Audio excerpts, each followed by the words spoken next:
Alô, alô, meus queridos amigos, que bom, que gostoso que é chegar e te envolver nesse abraço sonoro. Ó, com a tua permissão, além do abraço sonoro, eu vou descer mais os dedos e fazer aquele reco na costela. Aí é uma delícia. Ó o sambinha que dá. Esquindou. Ai, o reco na costela faz a gente lembrar também da natureza. Olha o sapinho. Olha, além do sapinho tem a rã, a perereca. Ô, gostoso. Ô, ritmo gostoso. Reco na costela. Gente querida, gente amada, continue ajudando o canal. É muito importante, tá? Você pode mandar o seu Pix aqui pro Paulinho Boa Pessoa. Bem ao lado do canal tem uma chave Pix e é essa que vale para que você possa ajudar o nosso canal. Aliás, eu quero agradecer demais uma amiga amada que é a Rosenir. Rosenir, só tenho que agradecer, minha vida. Ela mandou vintão aqui pro canal. É a Rosenir Bianconi. E não é a primeira vez que eu falo de você, hein, Rosenir? Obrigado, um beijo para você. Então tem a chave Pix, que é o telefone, e esse telefone também é o WhatsApp. Você pode mandar a tua mensagem, fazer a sua solicitação e até contar também a sua história através aqui do nosso WhatsApp famoso, ok? Vou ficar aguardando o teu apoio, teu Pix, teu carinho.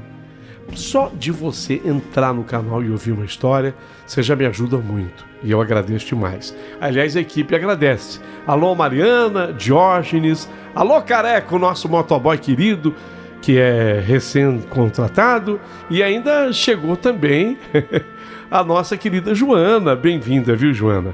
A família do Paulinho Boa Pessoa inteira que agradece o carinho de vocês. Gente amada, por favor, torne-se membro aqui do canal. Vai ser muito importante para mim. Ô Paulinho, eu quero ser membro. Quanto que eu pago por mês para ser membro? Único e tão somente R$ 6,99.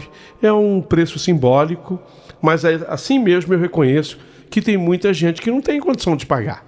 Então não há problema se você não puder. Mas se puder, eu espero que você possa muito mais do que isso.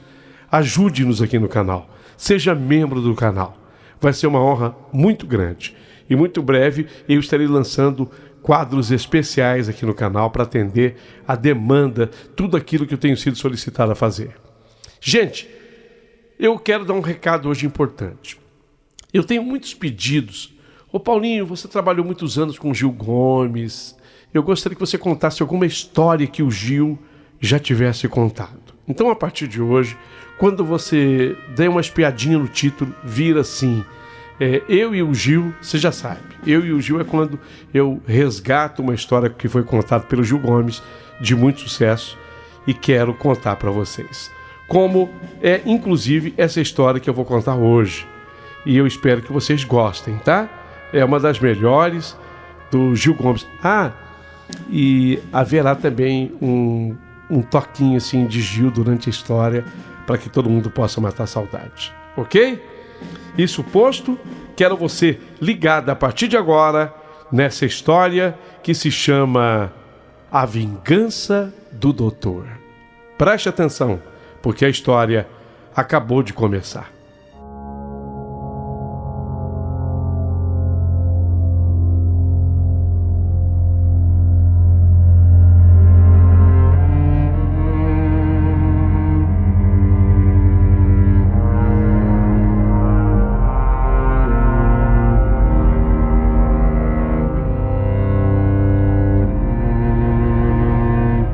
Mas eu não vou ficar com nenhum tostão.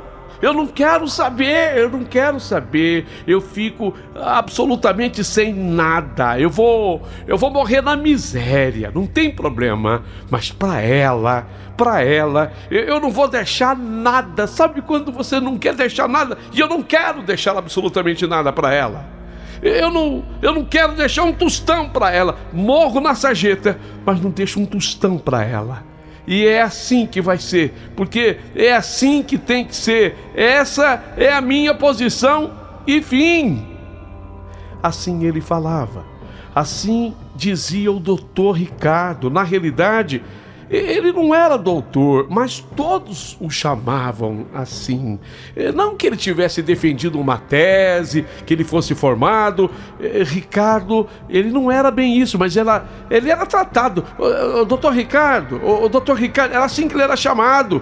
E ele estava na bronca, ele estava com raiva. Mais do que isso, ele estava tomado pelo ódio, ele estava no veneno. E ele dizia: eu morro sem um tostão. Eu morro na miséria, eu morro na sarjeta, mas para ela não deixa um tostão. Eu morro pobre, nem que seja na sarjeta, mas para ela eu não dou nenhum centavo do meu dinheiro. Ela não vê nenhum tostão, nem para ela e nem para aquela filha dela, de jeito nenhum. Que ela diz que é minha, inclusive a menina. Ela fala para todo mundo que a filha é minha. Eu sei que não é. Eu tenho certeza que não é. Ricardo, e pensar que tudo fora tão bonito um dia. E pensar que no comecinho aquilo foi uma linda história de amor. Mas agora, olha no que havia transformado todo aquele amor. Ricardo, ele era um homem bem-sucedido, um contador, chamado doutor. Não havia defendido tese. Era doutor Ricardo daqui, doutor Ricardo dali, mas ele era um contador, ele era formado em contabilidade. Ele, aquele homem que labutava, que lutava, que trabalhava, um homem sério e trabalhador. Ele até montou um escritório de contabilidade, ele gerou emprego, ele tinha muita gente trabalhando no escritório com ele, chegou a ter 25 funcionários. A vida dele era trabalho. Ele trabalhava muito, sabe? Ele trabalhava desde a mais tenra idade e depois de formado, então, quando ele se formou, por volta dos 25, 26, nada de festa, ele não quis participar, ele já queria era trabalhar, a vida dele era trabalhar, se dedicar ao trabalho. Não, eu não vou participar de festa de formatura nenhuma e nada de namoro também, tá? Eu vou me dedicar à profissão, nada de passeio, de férias, de viagem, a minha vida é trabalho, aliás, o meu nome é trabalho. E assim ele foi amealhando uma pequena fortuna. Ele não gastava, ele era chamado de mão fechada, não gastava com nada e nem com ninguém, economizando. Não que ele fosse assim avarento, não era isso. Não, mas ele tinha amor pelo dinheiro. Não, dinheiro não é para se gastar à toa. Eu não sou avarento, mas eu vou guardar, sabe? É melhor que eu poupe, é melhor que eu guarde. Mas como ele trabalhava demais, ele não tinha tempo nem mesmo para gastar o dinheiro. Ele até achava positivo: quanto mais eu trabalho, menos eu gasto, não sobra tempo para gastar. O que ele ganhava, ele guardava. Ele ficou até os 35 anos solteiro. Não teve ninguém. Trabalhador, excelente pessoa, ajudava quem precisasse de ajuda, era um contador. Quantas vezes ele deu uma força para quem estava abrindo uma empresa. Ele era um homem bom, um homem esplêndido, um homem muito bom, que aos 42 anos, caramba, não havia se casado ainda. Não, 42 anos ele era solteiro, quando aquela moça, a Laura, de repente surgiu na vida do doutor Ricardo, a Laura.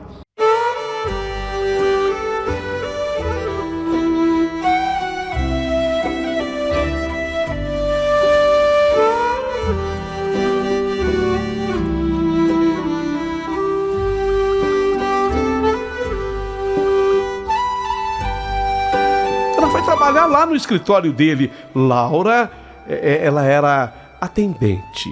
Ela foi fazer exatamente isso, cumprir a sua função como atendente. Atendia a portaria, atendia o telefone. Era uma atendente boa, viu? Mas a Laura era uma moça também bonita. Não, ela não era nenhum modelo de beleza, não é isso. Ela era bonitinha. Ela era aquela beleza comum, extremamente comum. Mas sabe quando a mulher tem um quê, tem um carisma que o pessoal fala? A Laura era assim, moreninha, uma menina bonita. Não, nada de extraordinário. Não era assim uma modelo fotográfica. Não. Com relação à cultura, ela também deixava um pouco a desejar. Ela não tinha, ela era uma menina simpática, isso ela era. Sorridente, ela era uma menina boazinha. A Laura começou a trabalhar ali. A Laura começou a dar bola pro chefe dela, sabe? Ela era muito amável com o Dr. Ricardo. Laura, ela começou a dar bola pro chefe. Aquele homem, o dono de lá, o Dr. Ricardo, como todo mundo chamava, ele não era doutor, não era, mas ele era um homem trabalhador, ele era um homem de progresso. A Laura gostava de sorrir para ele, olhar para ele. Doutor, olha, eu acabei de pegar um cafezinho, tá quentinho. Quer tomar um cafezinho? Uma água fresquinha? O que mais que o doutor precisa? Ele era contador e ela começou com aquele sorrisinho aqui, sorrisinho ali. Ela começou a se insinuar para ele. E o doutor Ricardo, 42 anos, ele não era de namoro, não. Ele estava solteiro ainda aos 42. Não que ele não gostasse de namorar. Não que ele não gostasse de namorar. Ele gostava, ele gostava, admirava as mulheres. Só que ele era tímido. Ao tempo em que ele era tão trabalhador, ele também era tímido. Ele não era assim de namoro, entende? Só que essa timidez impedia com que ele tivesse alguém. A Laura, ninguém sabia, mas a Laura, no outro emprego que ela tivera, ela tinha tido um caso com o chefe. Ela tinha uma escola nesse sentido, sabe? Já que é para dar bola para alguém aqui, eu não vou dar bola para subalterno nenhum. Eu vou dar bola para o chefe, para quem manda. Ela já tinha vivido uma experiência assim. A mesma Laura, sabe, que ensinou para o Dr. Ricardo.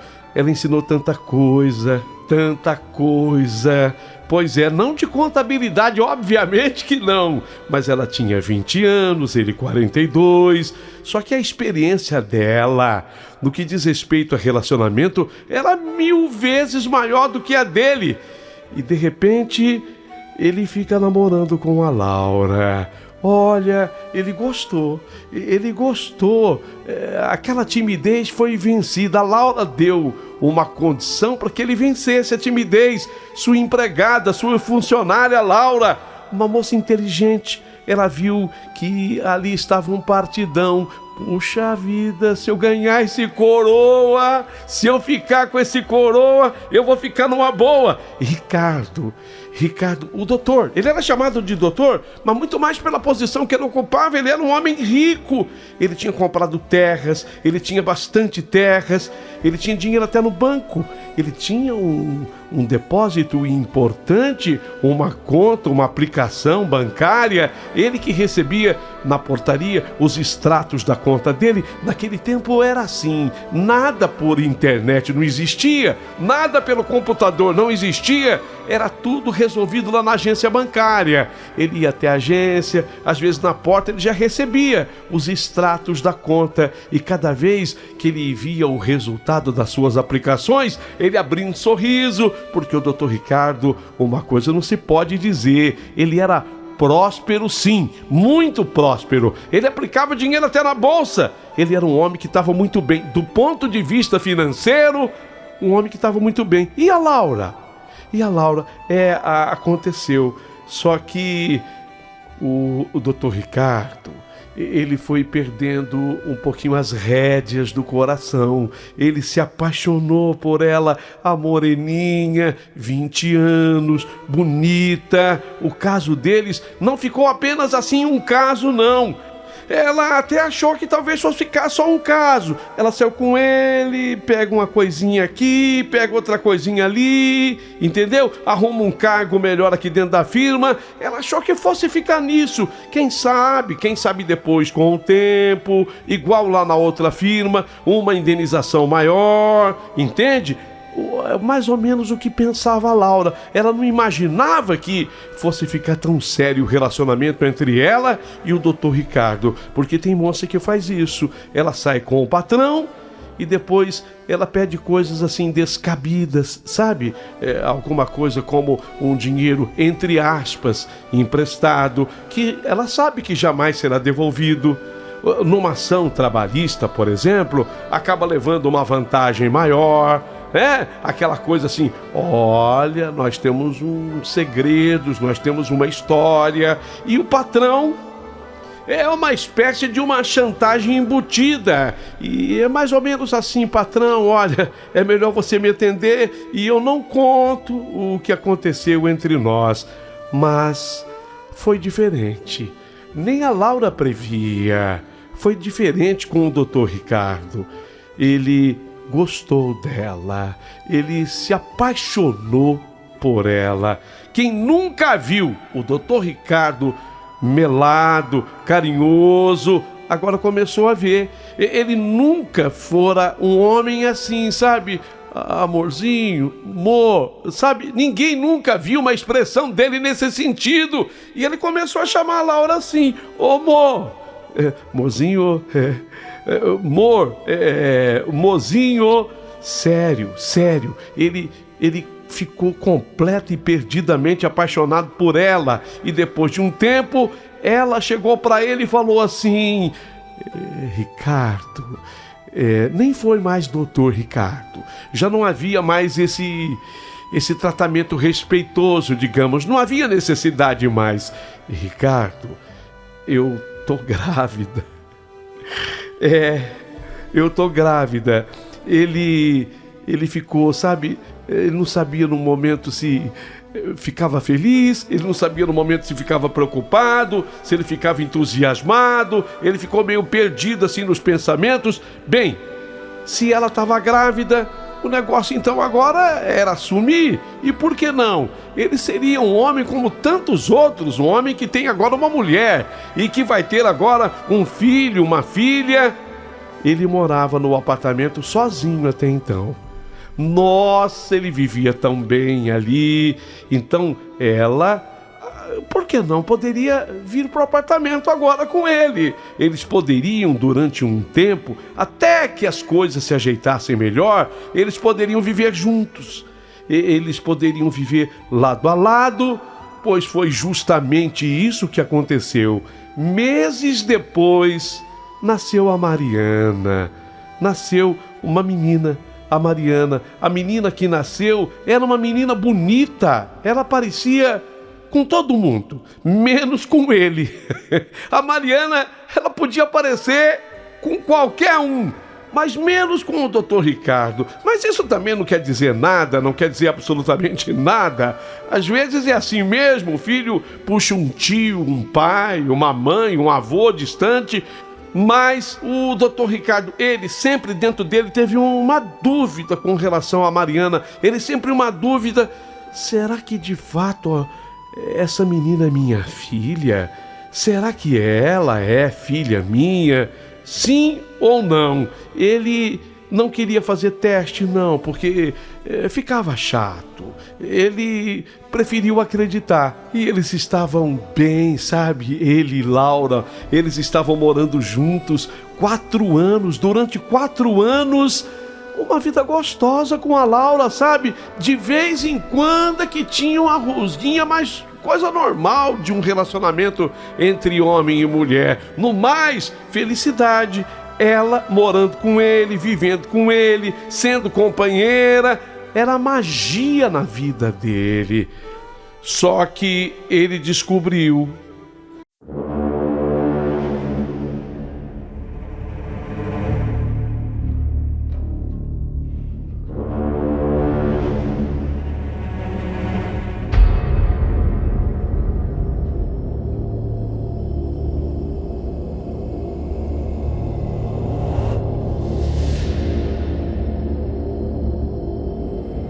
descobriu o quê? Avisaram o doutor Ricardo, fizeram uma fofoca pro doutor Ricardo. É que a Laura, sabe? A Laura, a moreninha linda, a moreninha mãe da Mariana, ela tinha um primo, e esse primo, ele era mais do que primo. Significa dizer que ele era primo amante dela. E não era de agora, não. A coisa já vinha de um certo tempo, já era uma coisa antiga. Ela nunca deixou de sair com aquele primo. E ela era descarada, porque ela levava o primo na casa dela. Era o primo. Hoje meu primo vem em casa, viu? Roberto, meu primo hoje vem em casa. E o primo ia lá, na casa deles. Ela apresentava, como apresentou a ele, isso aqui é meu primo. E era primo mesmo, era primo. Inclusive, filho da sua tia, irmã de sua mãe, era primo, irmão, primo dela. Só que há muito tempo, eles eram mais do que primo. Só que agora fizeram uma fofoca pro doutor Ricardo. Ele de cara não quis acreditar. Ele investigou, ele pesquisou, e quem procura acha. E ele achou, ele descobriu, ele confirmou. E o ódio dele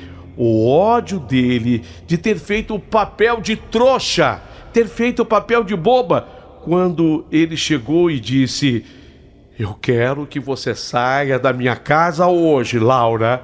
Eu vou repetir. Eu quero que você saia da minha casa hoje. Então a Laura respondeu: Roberto, mas como assim? Eu saí daqui? Eu tô morando faz 4 anos com você. Não me importa, você podia estar morando há 20 anos comigo. Hoje eu quero que você desocupe essa casa. Não, senhor. Não é assim, não. Eu tenho direitos, porque eu já vivo com você há mais de 4 anos. Eu não quero saber do seu direito, do direito que você tem, do que não tem. Eu quero que você desocupe a casa. Não, as coisas não são assim não, Roberto. Eu quero que você entenda o seguinte: eu tenho direito, pelo menos, a metade do que você tem. Roberto olhou para ela assustado. Ele sabia o quanto ele possuía. Ele tinha muito. Como assim? Quer dizer que uma mulher vem para minha casa, vive comigo há 4 anos, que é metade de tudo que eu amealhei ao longo da vida? Mas de jeito nenhum. E ela repetiu: sim, de tudo que você tem. Eu tenho direito à metade. Eu conheço as leis. Eu sou uma mulher muito informada. Tá achando que eu sou alguma babaca, alguma mulher boba? Para todos os efeitos, como é que é mesmo o nome? É concubina, é amante, é vagabunda. Não importa o nome, não importa o que você seja, concubina, amante, vagabunda, eu quero que você saia da minha casa hoje. Se você quer dizer que eu sou vagabunda, então escuta aqui, ô Ricardo, ou como as pessoas chamam falsamente, doutor Ricardo, porque de doutor você não tem nada. Então, se você tá me chamando de vagabunda, eu sou. Se você quiser falar um nome pior pra mim, pode falar. Eu sou o que você disser. E quer saber de uma coisa a mais? Essa filha, Mariana, ela não é sua mesmo. E quer saber de uma outra coisa a mais? Na cama você é um fiasco. Você é uma vergonha. Na cama você não é ninguém, viu, Ricardo? Eu tô falando pra você aqui na tua cara. Só que eu não repito isso em lugar nenhum, porque isso eu só tô falando aqui pra você agora na sua cara. Na cama você é um fiasco. Eu amo meu primo. Você tá ouvindo? Tá ouvindo, Ricardo? Eu amo meu primo. Esse é um homem. Aliás, em todos os sentidos, ele é maior do que você. É esse o homem que eu amo. Em todos os sentidos, ele é maior do que você. E sabe o que eu vou fazer? Eu vou pegar o teu dinheiro, a parte que me cabe, e vou ser muito feliz com ele morando, sei lá, numa praia, curtindo a minha vida. É o que vai acontecer. Agora você pode me chamar do que você quiser. Pode me chamar de vagabunda, pode me chamar do que você quiser. Mas eu vou ficar com meu primo, tá, otário? Ao escutar isso, o doutor Ricardo, ele foi tomado por um ódio. E foi a partir também deste momento que nasceu aquele plano na cabeça dele. Nasceu o desejo da vingança. A partir daquele instante, ele viveria para se vingar.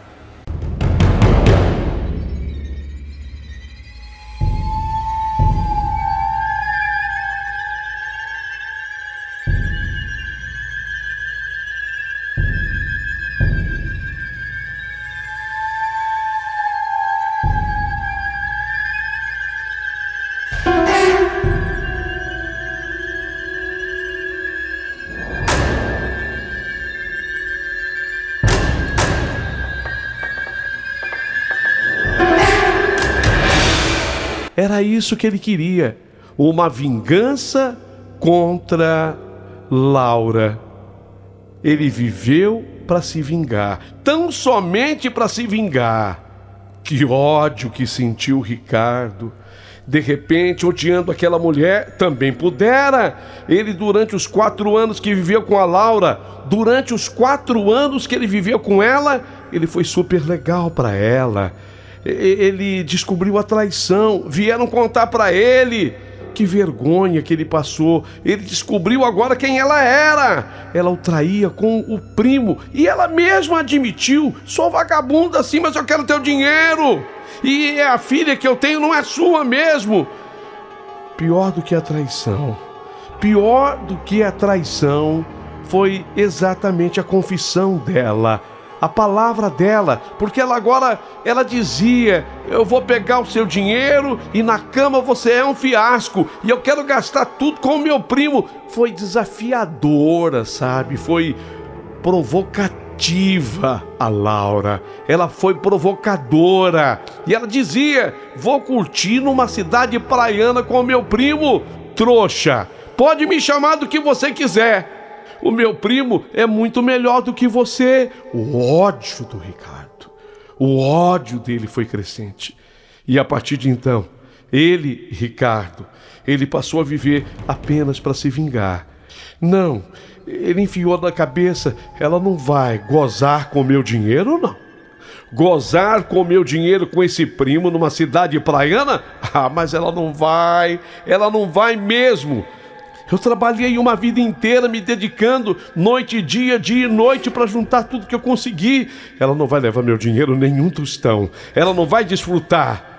Já agora, com 46 anos de idade, Ricardo rico, ele dizia: nem que eu morra na miséria, nem que eu fique sem um tostão, nem que eu tenha que morar debaixo da laje de uma loja, nem que eu morra na sarjeta. Ela não vai levar um tostão meu. Ela não merece e não vai levar um tostão meu, absolutamente nada. Então ele começa a entabular, a fazer contas, a fazer planos e coloca tudo em prática. A primeira coisa que ele fez, ele tinha comprado uma fazenda. Ele tinha comprado uma fazenda maravilhosa, espetacular, cheia de gado. A fazenda ficava no Brasil Central, estado de Goiás.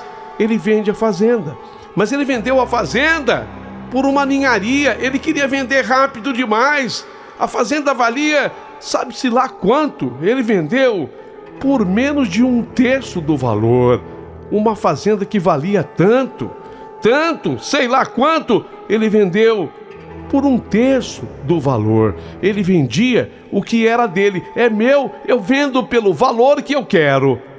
Por aquilo que ele bem entendesse, ele vendeu a fazenda. Ele queimou a fazenda. Pois é, vendi barato. E se eu quisesse dar, eu teria vendido. O problema é meu, a fazenda é minha. Ele vendeu a fazenda para um parente dele. Se por trás havia um trato, se por trás havia alguma combinação, e deveria haver, não se sabe, mas ele vendeu a fazenda barato. Ele vendeu a fazenda e passou para o nome desse parente. Depois de um certo tempo, quando a ação fosse julgada entre ele e Laura, ele recompraria a fazenda.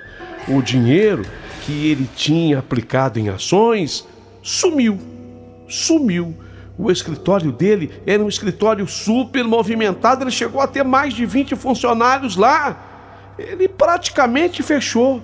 Ele começou a dispensar os clientes dele, ele começou a negligenciar no seu trabalho, ele começou a relaxar, os clientes começaram a abandoná-lo.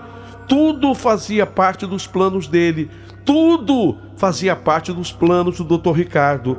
De repente, o escritório que era rendoso se transformou em deficitário, altamente deficitário. Ele deixava até de pagar o aluguel. Ele fora até despejado de lá. O que se imaginava, talvez, é que ele tivesse transformado tudo que ele tinha, talvez em dólar, em ouro, guardado em algum canto, guardado em algum lugar. A mulher, a Laura, pois ela entrou com ação. Ela não era casada com ele, mas morou com ele por mais de 4 anos.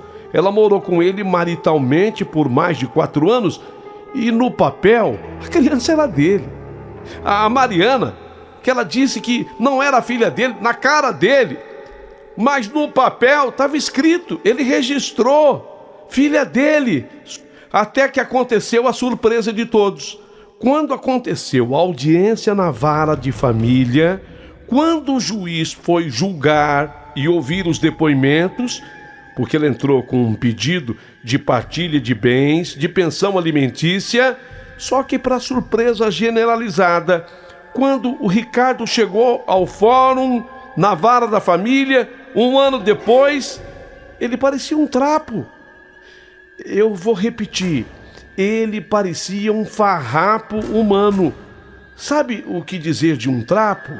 Ricardo, que sempre fora aquele homem simples, mas bem vestido, sapato bem engraxado, vivia com terno, com gravata.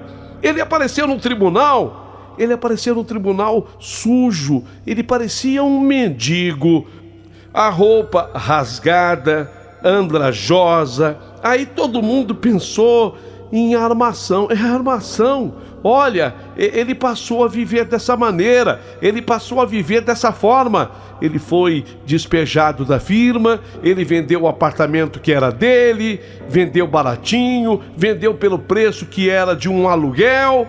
E ele dizia: eu dei o dinheiro para a instituição de caridade, eu fiz uma doação, eu queria viver assim, eu podia viver assim. Eu aprendi com São Francisco de Assis. Eu peguei tudo que eu tinha e doei aos pobres. Eu quero viver assim, problema meu. Ele passou a morar num barraco. Ele passou a viver num barraco. E quando o juiz o interrogou na ação de partilha de bens, ele: meritíssimo, eu partilho tudo que eu tenho com ela. Só que eu não tenho mais nada. Meritíssimo, eu não tenho mais nada. Eu vou falar uma coisa para o senhor, meritíssimo. Eu tinha bastante, sim. Eu tinha bastante, mas eu me desfiz de tudo. Tudo que era meu. Eu vendi barato, eu dei de presente, era meu. Eu não cometi nenhum crime, meritíssimo. O senhor pode averiguar a minha vida passada. Eu sempre tive uma conduta ilibada. Eu sou um homem exemplar. Será que eu cometi algum crime? Eu não estou ludibriando ninguém, e muito menos a lei e nem a justiça. Se eu estivesse escondendo, mas não estou, não escondo nada. O senhor pode mandar investigar. Eu estou vivendo agora como mendigo, sabe? Foi uma escolha que eu fiz. Eu me baseei em São Francisco de Assis. O juiz achou estranho, achou muito estranho e mandou investigar a vida do que era chamado Dr. Ricardo. ele vivia de fato como mendigo.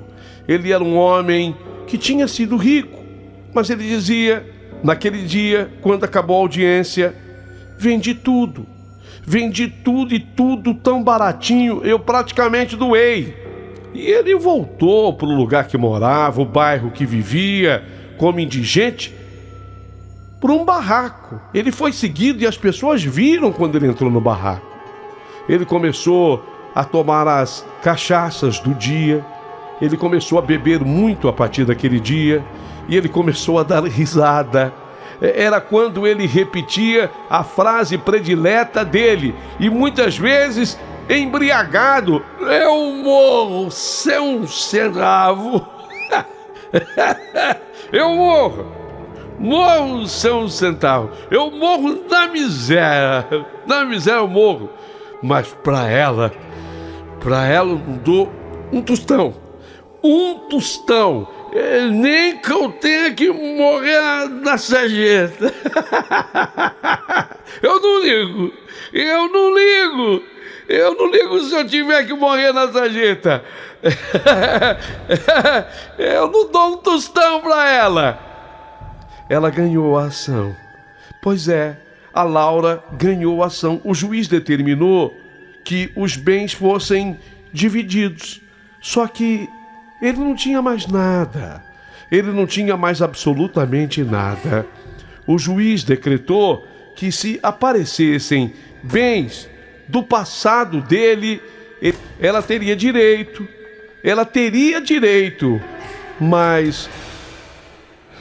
Mas cadê os bens?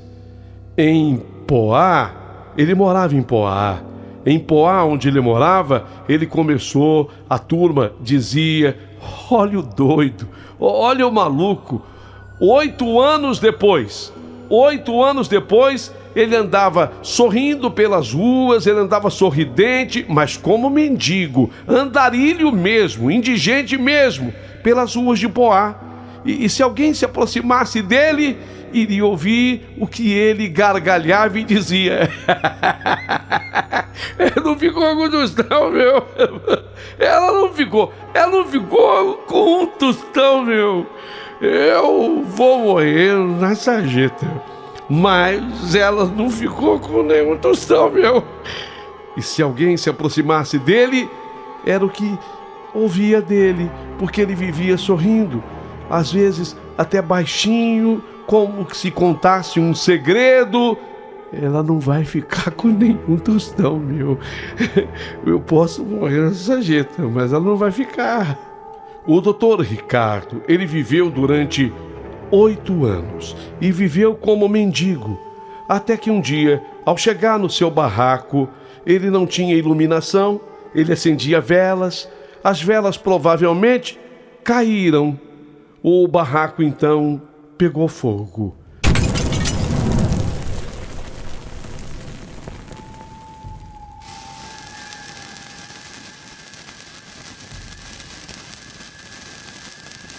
Se incendiou.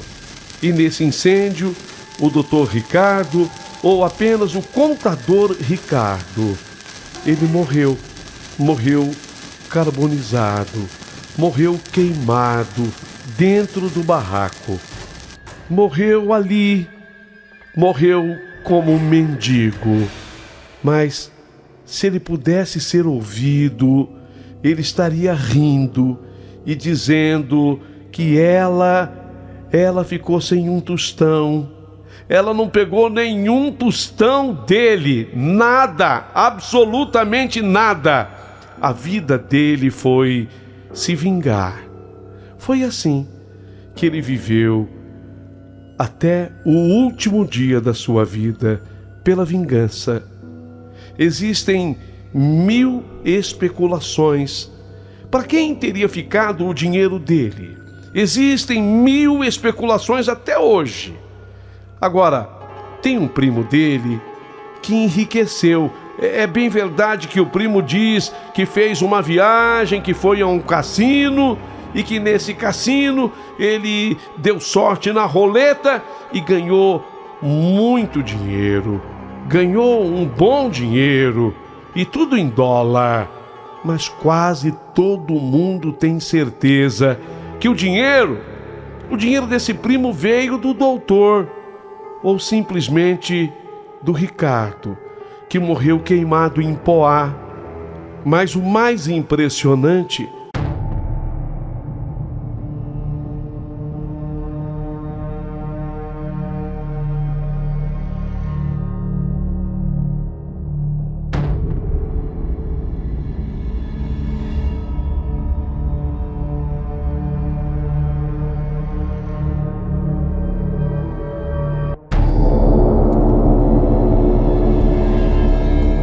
foi que, depois da sua morte, dias passados, quanta gente em Poá dizia que via um mendigo passar pela rua, sempre por volta de meia-noite. Quando olhavam, apuravam as vistas, se observava que era Dr. Ricardo, o mendigo doido, e se ouvia dele uma gargalhada e a expressão eu falei que ela não ia ficar com nenhum tostão pra ela, nenhum tostão pra ela, nenhum centavo do meu dinheiro, nem que eu tivesse que morrer na sarjeta. Ela não ficou com nenhum tostão meu, nenhum centavo meu.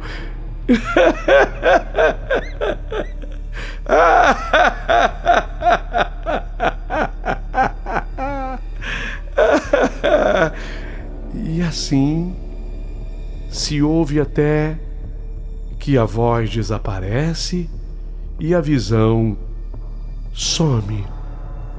Essa é mais uma história que o povo de Poá conta e que hoje eu tive a honra de contar.